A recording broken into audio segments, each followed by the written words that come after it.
Berjumpa lagi dengan Miss Ibet dalam pelajaran IPS. Mari simak penjelasan video berikut ini. Selamat menyaksikan. Masa pendudukan Belanda di Indonesia. Latar belakang kedatangan bangsa Eropa. Rempah-rempah sangat melimpah di Indonesia. Salah satu contoh rempah-rempah adalah cengkeh.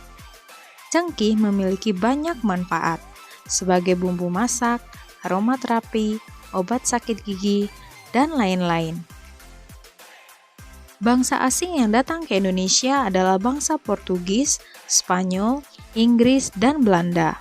Portugis adalah bangsa asing yang pertama datang ke Indonesia.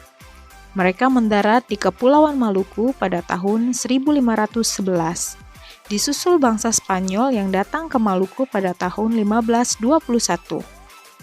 Bangsa Spanyol kalah dari bangsa Portugis dalam persaingan dan perang. Untuk menguasai rempah-rempah Maluku, Portugis menguasai Maluku sampai kedatangan bangsa Belanda. Penjelajah samudra. Berikut faktor-faktor pendorong penjelajah samudra. Antara lain, yang pertama, gold atau kekayaan. Berupa rempah-rempah. Sekitar abad ke-15 di Eropa, harga rempah-rempah sangat mahal, semahal harga emas. Mereka sangat membutuhkan rempah-rempah untuk industri obat-obatan dan bumbu masak. Yang kedua, glory atau kejayaan. Waktu itu, ada anggapan bahwa apabila suatu negara mempunyai banyak tanah jajahan, negara tersebut termasuk jaya. Karena itu, mereka berlomba-lomba mencari tanah jajahan.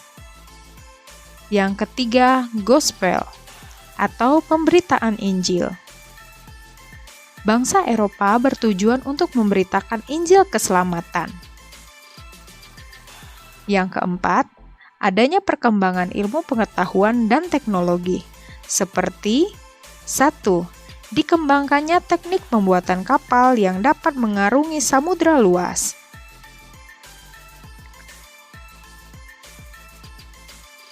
Yang kedua, ditemukannya misiu atau persenjataan untuk melindungi kapal dari ancaman bajak laut.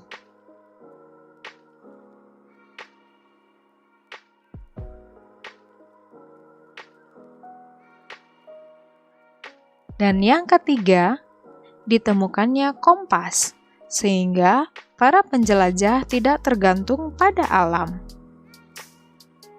Kedatangan bangsa Belanda.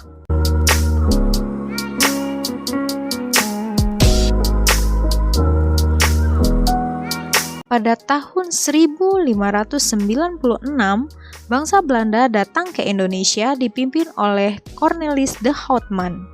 Kapal mereka mendarat di pelabuhan Banten, Jawa Barat. Mereka sangat sombong dan memandang rendah penduduk pribumi yang dianggap primitif, sehingga rombongan Cornelis de Houtman tidak diterima oleh penduduk pribumi saat itu.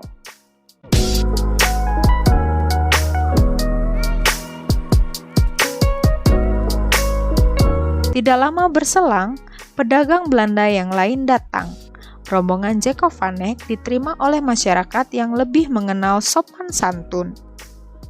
Sejak saat itu, banyak pedagang Belanda yang bersaing untuk mendapatkan rempah-rempah. Pada tahun-tahun berikutnya, pedagang Belanda yang datang ke Indonesia semakin banyak. Hal ini mengakibatkan terjadinya persaingan dan pertikaian di antara pedagang Belanda. Bagaimana cerita selanjutnya? Penasaran? Kita akan lanjutkan di materi video selanjutnya.